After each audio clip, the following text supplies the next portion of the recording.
company making a big play. Then a big win for Mike Nolan's squad. Now, Brett Favre in Green Bay in Cincinnati, and Chad Johnson comes over early before the game and said, you know what? Can I throw you a touchdown pass? Chad's unbelievable. Brett, the Pack, another tough loss last week, 1-5. And it was a tough game. Odell Thurman, the rookie middle linebacker, that ball was tipped, Tom. In the third quarter, Brett is picked by one-time Bronco Delta O'Neal.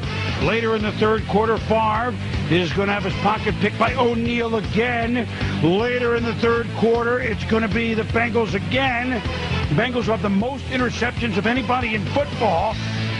This is their Pro Bowl corner, Torrey James, with Brett on the move.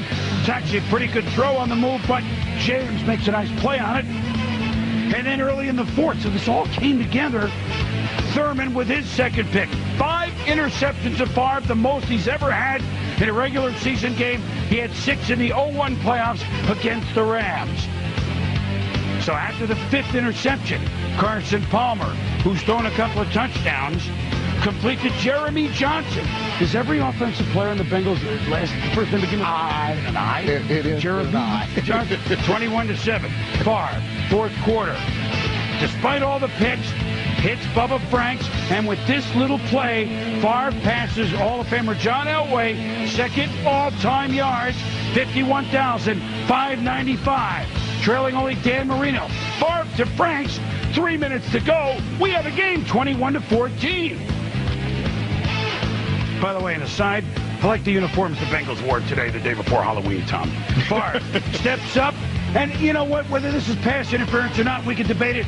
When it's not blatant on these 50-yard bombs, how about the college rule, 15 yards? Yeah, you just watch the play right there. Efiani Ohalete actually has as much right to the ball as anybody else. It actually looked like offensive interference when you slow it down. If you call, they get a gift. It's like 50 yards. So, 48 seconds ago, Donald Driver tips it to Antonio Chapman. This is going to be one of Favre's comebacks. Now, watch this. The whistle kills the play, and then a fan is on. How does this happen? A fan is on the field and takes the ball. Well, you worry about security. That's what you worry about. I mean, the days are up. Mike Curtis not going to chase him down. I mean, at any rate, so they get kind of a wind, and the Favre is sacked. He tries to get everybody back to the line. Tick, tick, tick, tick, tick, tick, tick, tick, tick. Brett says, let's spike it and call one more play. But Favre has something else up his sleeve. Tick, tick, tick, tick, tick. No, it's not a spike. But the line of scrimmage is a 31, and Brett is going to... Oh, wow. Franks catches it. He's over the line. Brett's exhausted. The Packers lose again. They've never had a losing record since Favre became a Packer in '92. They are now 1-6. For Cincinnati, who lost 2 or 3, they get the win, 6-2.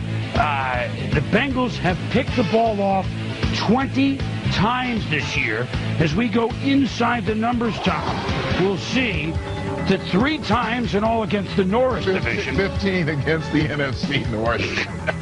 5 against Culpepper, 5 against Orton, 5 against Favre.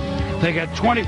Don't worry, they're playing Detroit in December. That's coming. And the Bengals are 6-2, and you get to scratch your head and